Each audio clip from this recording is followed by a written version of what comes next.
رہے میں ان کا ہمسایہ رہا، لیکن میں نے جناب زینب کا قد نہیں دیکھا۔ عزیزان گرامی، ایک دیوار ہے، کہا میں نے کبھی زینب کی آواز نہیں سنی تھی، لیکن جب اسلام پر وقت آیا تو میری آقا زادی عباس بن کر نکلی، حسن مجتبیٰ بن کر نکلی، حیدر کرار کے لہجے میں خطبے دے کر دنیا والوں کو بتایا کہ میں کس کی بیٹی ہوں۔ عزیزان گرامی، یزید کا دربار سجا ہے اور فاطمہ زہرا کی بیٹیاں پابند رسل ہیں، پسے گردن ہاتھ بندے ہیں، اس محفل میں بیٹھے ہیں، اٹھ کر پوچھتے ہیں کیا علی دوبارہ سے زندہ ہو گئے؟ کہا نہیں، علی تو نہیں زندہ ہوئے، یہ علی کی بیٹی دربار میں آئی ہے۔ علی کے لہجے میں خطبے دے رہی ہے اور زبان کو ذوالفقار کی طرح زینب نے استعمال کیا، جیسے حیدر کرار جنگوں میں ذوالفقار کا استعمال کرتے تھے۔ میری آقا زادی نے اس زبان کو ذوالفقار بنایا اور علی کے لہجے میں خطبہ دینا شروع کیا اور یزید سے مخاطب کر کے کہا، جب یزید لعین نے کہا دیکھا زینب تیرے بھائیوں کے ساتھ خدا نے کیا کیا، آج سب کچھ ختم ہو گیا، علی کی بیٹی سے بدلے لے لو۔ عزیزان گرامی، اس وقت زینب نے یزید کو ایک لقب کہا، نہیں کہا یزید، کہا یبنت کو لقب، اے میرے نانا کے آزاد کر دے۔ زینب کیا کہہ رہی ہے؟ علی کی بیٹی کہتی ہے یزید اس وقت کو یاد کر کہ تیرے دادا ابو سفیان کو فتح مکہ کے موقع پر میرے نانا رسول نے آزاد کر دیا تھا، کیا تو بھول گیا تو کس کا بیٹا ہے؟ ہم کریم ابن کریم گھرانہ رکھتی ہوں، میں سخی ابن سخی گھرانے سے تعلق رکھتی ہوں، تیرا گھرانہ وہ گھرانہ ہے جو آخر تک خدا پر ایمان نہیں لایا، جو آخر تک رسول کا کلمہ نہیں پڑھتا تھا، تیرا دادا ابو سفیان وہ تھا کہ جو سارا زندگی میرے نانا رسول سے جنگیں کرتا رہا، تیرا باپ معاویہ وہ تھا جو ساری زندگی علی سے مقابلے کرتا رہا۔ آج تو یزید تخت پر بیٹھ کر کیا سمجھتا ہے کہ تو نے اسلام کو برباد کر دیا؟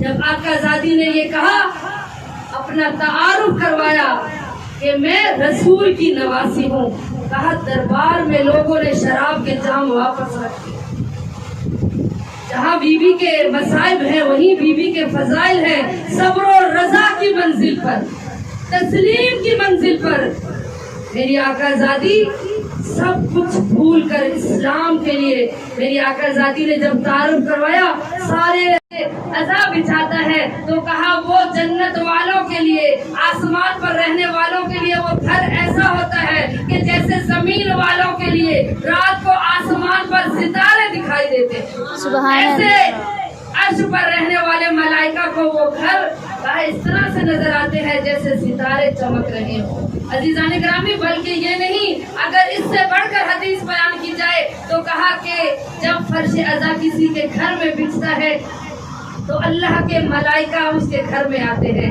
نزول ملائکہ ہوتا ہے، رحمت خداوند متعال اس گھر میں برستی ہے، اور عزیزان گرامی کہا وہ عرش والے ملائکہ اس گھر میں تشریف لاتے ہیں جہاں فرش عزا بچھایا جاتا ہے، اس گھر میں مجلس حسین برپا کی جاتی ہے، اور جب مجلس ختم ہوتی ہے وہ آسمان والے ملائکہ جب واپس عرش پر جاتے ہیں تو عرش والے ملائکہ سوال کرتے ہیں، پوچھتے ہیں کہاں سے آ رہے ہو؟ کہا ہم مجلس حسین سے آ رہے ہیں۔ کہا کیوں پوچھتے ہو؟ کہا اس لیے تمہارے پاس سے ایسی خوشبو آ رہی ہے، پہلے تم ہمارے ساتھ رہتے تھے لیکن وہ خوشبو تمہارے پاس سے محسوس نہیں ہوتی تھی، آج عجیب سی ایک خوشبو تمہارے پاس سے آ رہی ہے۔ کہا ہمیں بھی فرش عزا پر لے جاؤ۔ کہا اس گھر سے تو مجلس ختم ہو گئی، مجلس ختم ہو گئی ہے تو وہ فرش تو موجود ہوگا، ہم اپنے پروں کو اس فرش کے ساتھ مس کریں گے تاکہ یہ خوشبو بھی ہمارے پاس سے آ جائے۔ عزیزان گرامی، اور پھر کہا کہ اگر وہ فرش اٹھ جائے تو جو گھر موجود ہوتا ہے وہ ملائکہ اپنے پروں کو اس گھر میں مس کرتے ہیں جس جگہ پر فرش عزا بچھایا جاتا ہے۔ عزیزان گرامی، یہ بڑی فضیلت ہے۔ امام محمد باقر علیہ السلام صلوات پڑھیں، اللہم صلی علی محمد وآلہ۔ بعد از واقعہ کربلا آپ سب جانتے ہیں کہ امام محمد باقر کربلا کے واقعے کے ٹائم 5 سال کے تھے، اور بعد از واقعہ کربلا اپنی امامت میں انہوں نے خانہ کعبہ کے قریب صفا و مروہ کے قریب اپنے مال میں سے چند مال 50-60 درہم وقف کیے تھے، دینار وقف کیے تھے. کس لیے؟ کہا کہ ہر سال میرے جد حسین کا فرش عزا بچھایا جائے. عزیزان گرامی، اتنی فضیلت مولا چاہتے ہیں کہ حسین ابن علی کا ذکر ہو، ہر گھر میں ہو، کہ ہر کریا ہو، ہر بستی میں ہو، ہر شہر میں ہو، ہر ملک میں ہو. عزیزان گرامی، یہ ذکر ایسا ذکر ہے کہ اس گھر کو جنت بنا دیتا ہے. اور صرف یہ نہیں کہ صرف یہاں پر نزول ملائکہ ہوتا ہے، کہ جہاں فرش عزا بچھے وہاں فاطمہ الزہرا جنت البقیع چھوڑ کر. عزیزان گرامی، اتنا خوش ہوتے ہیں. ایک چھوٹی سی مثال دوں گی. اگر ہم کسی اسکول کا افتتاح کرنا چاہیں، کسی علاقے میں اگر کسی جگہ پہ اسکول ہے، کالج ہے، کہیں کسی بھی محفل کا آغاز کرواتے ہیں تو ہم کس کو بلاتے ہیں؟ پروٹوکول دینے کے لیے جو بڑے علاقے کا MNA ہو، جو بڑا نمبردار ہو، جو بڑا وڈیرا ہو. دیکھا ہوگا امام حسین کے حرم میں جانے سے پہلے حر کا روزہ پہلے آتا ہے. جب کربلا میں والد ہو تو پہلے حر کا روزہ آتا ہے، امام حسین کا روزہ بعد میں آتا ہے. جو دلیل ہے، حر وہ شخص ہے کہ جس نے حسین کے گھوڑے کو پہلے پکڑا تھا، لیکن جب سچی توبہ کی تو حر علیہ السلام بن گیا. آج ہر زائر پہلے حر کے روزے پر جاتا ہے، حر کو سلام کرتا ہے. اے حر کے صدقے حسین ابن علی اس مجلس میں آنے والی تمام مومنات کے گناہوں کو معاف کر دے. کوئی بھی یہاں سے خالی ہاتھ نہ جائے. یہ باب الحوائج کی بارگاہ ہے. عزیزان گرامی، یہ باب الحوائج حضرت عباس کی بارگاہ ہے. آج جس بیوی کا تذکرہ کرنا ہے وہ باب الحوائج کی بہن ثانیہ زہرا جناب زینب ہے، کیونکہ ان کے شہادت کے ایام چل رہے ہیں. کون ہے زینب؟ کہا یہ وہ بیٹی ہے کہ جو باپ کے لیے بھی زینت ہے، کہ جس کے لیے دیکھیں اسلام کی زینت ایمان ہے، ایمان کی زینت نماز ہے، نماز کی زینت سجدہ ہے، سجدے کی زینت علی ابن ابی طالب ہے، علی ابن ابی طالب کی زینت کو زینب بنت علی کہتے ہیں. سبحان اللہ. کہ وہ بیٹی جو باپ کی زینت بن جائے. جناب ثانیہ زہرا کہ جس کے لیے آیت اللہ مامکانی نے اپنی کتاب میں کیا لکھا؟ اس نے اپنی کتاب میں لکھا کہ ثانیہ زہرا تو بن گئی دنیا میں، جہاں اتنی برگزیدہ خواتین ہیں، حضرت آسیہ ہے، حضرت ہاجرہ ہے، جناب سارہ ہے، جناب حوا ہے، جناب مریم ہے، کہ ان سب سے پاکیزہ تر حضرت فاطمہ الزہرا کی ذات کی. اور فاطمہ الزہرا کے اوپر بھی ثانیہ زہرا آ گئی. یعنی ثانیہ فاطمہ الزہرا تو موجود ہے، لیکن قیامت تک کوئی ثانیہ زینب نہیں بن سکتا. بے شک. عزیزان گرامی، کیوں؟ کیونکہ زینب کا کردار ہی ایسا کردار ہے. جناب فاطمہ الزہرا اگر برگزیدہ خواتین میں ہے، خاتون جنت ہے، وہ ایک ماں بھی ہے، ایک بیٹی بھی ہے، ایک زوجہ بھی ہے، لیکن ایک کردار باقی تھا. وہ کردار تھا بہن اور بھائی کی محبت کا. جناب فاطمہ الزہرا کے تو کوئی بھائی نہیں تھے. عزیزان گرامی، ایک کردار ایسا کردار تھا جس کو اللہ دکھانا چاہتا تھا کہ بہن اور بھائی کی محبت کیسی ہوتی ہے. اس محبت کو دکھانے کے لیے اللہ نے ثانیہ زہرا کو بھیجا. بے شک. یہ ثانیہ زہرا کیسی خاتون ہے کہ جو بچپن سے ہی جس گھرانے میں پرورش پائی وہ پنجتن پاک کا گھرانہ ہے. جس آغوش میں آنکھیں کھولی، وہ جس گھر میں آنکھیں کھولی وہاں پر خدیجۃ الکبریٰ جیسی ہستی موجود ہے، فاطمہ الزہرا جیسی ہستی موجود ہے، علی ابن ابی طالب جیسی ہستی موجود ہے، امام حسن جیسی ہستی موجود ہے، حسین ابن علی جیسی ہستی موجود ہے. پنجتن پاک کے خامس آل ابا کی گود میں پلنے والی ثانیہ زہرا ہے. ایک خارجی پر خروج کیا ہے، تو کہہ رہا ہے کہ میں نے ایک باغی کو مارا ہے، تو کہہ رہا تھا باغیوں کا قافلہ آ رہا ہے. یہ اپنا خاتون تعارف کروا رہی ہے تو یہ بولتی ہے تو قرآن سے دلیل دیتی ہے، یہ بولتی ہے تو رسول کی حدیث بیان کرتی ہے. بتا یہ کون سا گھرانہ ہے؟ عزیزان گرامی، یزید خاموش ہو گیا. میری آقا زادی خطبہ دے رہی ہے، یزید نے حکم دیا اپنے سپاہی کو کہ اس خاتون کو مار دو. جب سپاہی تازیانہ لے کر آگے بڑھا تو لوگوں نے کہا اے یزید اس عورت سے مرد کا کیا مقابلہ، کیا مرد بھی عورتوں سے مقابلہ کرتے ہیں، مرد تو مرد سے مقابلہ کرتا ہوا اچھا لگتا ہے۔ یزید اپنے سپاہی کو روک دے، لیکن یزید جانتا ہے کہ زینب کون ہے، درباری نہیں جانتے۔ یزید جانتا ہے کہ اس کا باپ کون ہے، اس کی ماں کون ہے، اس کی نانی کون ہے، یہ کون سا شجرہ ہے، یہ شجرہ طیبہ سے تعلق رکھنے والی ہے۔ بے شک میری آقا زادی کہتی ہیں یزید میں عورت ہو کر کہہ رہی ہوں وَتُعِزُّ مَن تَشَاءُ وَتُذِلُّ مَن تَشَاءُ، عزت بھی اللہ کے ہاتھ میں ہے، ذلت بھی اللہ کے ہاتھ میں ہے۔ تو میرے بھائی کو شہید کر کے سمجھتا ہے کہ تو کامیاب ہو گیا، میں زینب عورت ہو کر وعدہ کرتی ہوں میں شام سے اس وقت تک نہیں جاؤں گی جب تک فاتح شام نہ کہہ لو۔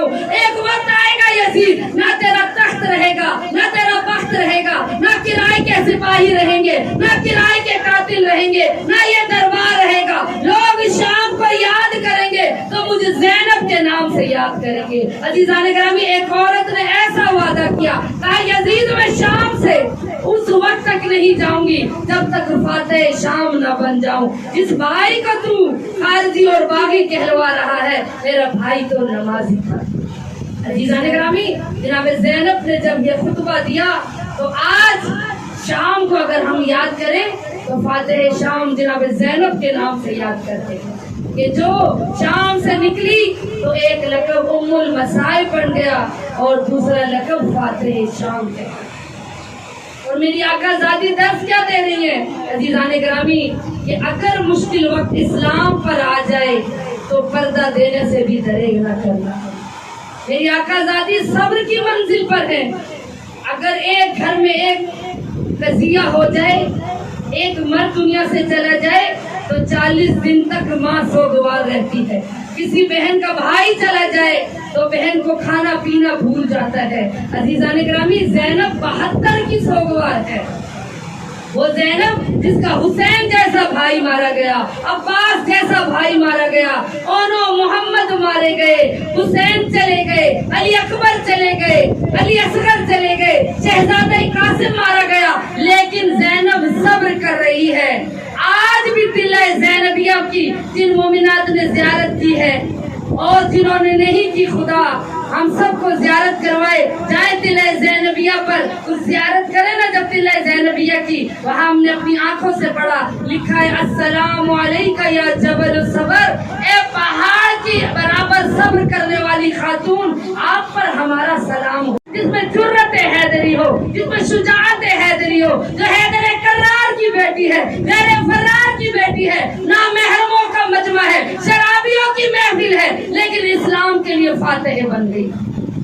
اسی لیے تو شاعر نے کہا کربلا در کربلا می ماند، اگر زینب نہ بھول کربلا کو لوگ کربلا میں ختم کر دیتے اگر زینب نہ ہوتی۔ عزیزان گرامی، اور یہی سوال قائد اعظم سے کسی نے کیا تھا، 14 اگست قریب آ رہی ہے تو میرے ذہن میں یہ بات آ گئی۔ قائد اعظم سے کسی نے سوال کیا تھا، آپ جہاں جاتے ہیں تحریک پاکستان کے لیے اپنی بہن فاطمہ جناح کو ساتھ کیوں لے جاتے ہیں؟ جنہوں نے مطالعہ پاکستان اردو کی کتابیں ابھی 14 اگست قریب ہے، ٹی وی پر سوشل میڈیا پہ آپ دیکھیں گے کہ جو تحریک قائد اعظم نے چلائی مسلمانوں کے الگ ملک کے لیے، ان کی بہن فاطمہ جناح ساتھ ہے۔ کہا مردوں کی تحریک ہے، آپ کے ساتھ علامہ اقبال ہے، رحمت چودھری ہے، کئی لوگ ساتھ ہیں، بہن کو ساتھ کیوں لے کے چلتے ہیں؟ آج تصویریں سوشل میڈیا پر موجود ہے، ویڈیو میں موجود ہے۔ تو قائد اعظم سے جب کسی نے سوال کیا تو قائد اعظم نے خوبصورت جواب دیا، کہا میں نے یہ درس کربلا والوں سے لیا، میں نے یہ درس کربلا والوں سے لیا ہے۔ اسلام کو جب آباد کرنا تھا رسول کا ساتھ خدیجۃ الکبریٰ نے دیا، اور جب علی کو لوگوں نے جانشین ماننے سے انکار کر دیا تو علی کا ساتھ فاطمہ الزہرا نے دیا، اور جب شریعت پر مشکل وقت پڑا تو کربلا میں حسین کے ساتھ زینب ساتھ گئی اسلام کو بچانے۔ عزیزان گرامی، یہ جو 14 اگست درس دے رہی ہے، قائد اعظم کہہ رہا ہے میری بہن ساتھ نہ ہو تو میں اپنے مشن میں کامیاب نہیں ہوں گا۔ میں نے یہ درس کربلا والوں سے لیا، اور زینب نہ ہوتی تو لوگ حسین کو بھول جاتے، لوگ کربلا کو بھول جاتے، لیکن زینب صبر و رضا کی منزل پر ہے۔ وہ زینب جو کہتی ہے ماں رائی تو اللہ جمیلہ کہ میں نے خوبصورتی کے علاوہ کچھ نہیں دیکھا، میں کہوں گی آقا زادی آپ کے گھر میں ایک دن میں 72 جنازہ تھا، آپ کی سر کی چادر چھن گئی، آپ کفیلہ سجاد بن گئی، آپ کے سامنے آپ کی بھتیجی سکینہ کو یتیم کر دیا گیا، اس کے کانوں سے دور اتار لیے گئے، آپ کے سامنے قاسم کا لاشا پامال ہو گیا، اور آپ کہہ رہی ہیں ماں رائی تو اللہ جمیلہ کہ میں نے خوبصورتی کے علاوہ کچھ نہیں دیکھا۔ تو یقیناً عزیزان گرامی جناب زینب فرمائیں گی کہ اسلام کے لیے میں نے اپنے آپ کو ختم کر دیا۔ اسلام واحد ذریعہ ہے عزیزان گرامی کہ ہم اپنی فداکاریاں زینب سے سیکھیں جو صبر و رضا کی منزل پر ہے، جو جانتی ہے ہمارا امتحان ہے، جو جانتی ہے کہ اللہ کی طرف سے اللہ اپنے مومن بندوں سے امتحان لیتا ہے۔ عزیزان گرامی آج کی خاتون کے لیے جناب زینب کیا کہہ رہی ہے کہ جب بھی مشکل وقت آئے تو صبر کا دامن نہ چھوڑنا۔ سوال ہے شہادت کے ایام چل رہے ہیں، عزاداران حسین اس بی بی پر کم مصائب نہیں آئے کہ جس کا لقب ہی ام المصائب پڑ گیا۔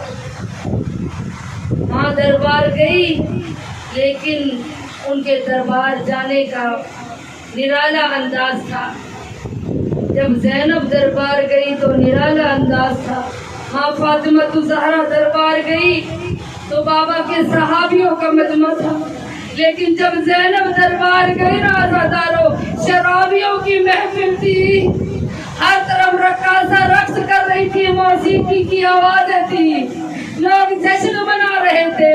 میں کہوں گی آقا زادی فاطمہ الزہرا آپ دربار گئی، آپ کے سر پر چادر تھی، آپ جس دربار میں گئی تھی وہ آپ کے بابا کا صحابی بیٹا تھا، لیکن آپ کی بیٹی زینب جب دربار گئی تھی اور زینب کے سر پر چادر نہیں تھی اور زینب پابند رسن تھی، رسیوں میں ہاتھ جکڑے ہوئے تھے، اللہ تعالیٰ جس بی بی کا نام ام المصائب پڑ گیا، جو بچپن سے ہی دکھ جھیلتی آ رہی ہے، 5 سال کی تھی، نانا رسول اس دنیا سے چلے گئے، ابھی 3 مہینے گزرے تھے نانا رسول کو گئے ہوئے، اور ماں دربار سے خالی ہاتھ آ گئی، ابھی ماں زہرا کے دکھ کو رو رہی تھی، 3 جمادی الثانی کا وقت آ گیا کہ ماں زہرا اس دنیا سے چھوڑ کر چلی گئی بچوں کو، ابھی ماں زہرا کے جنازے پر رو رہی تھی۔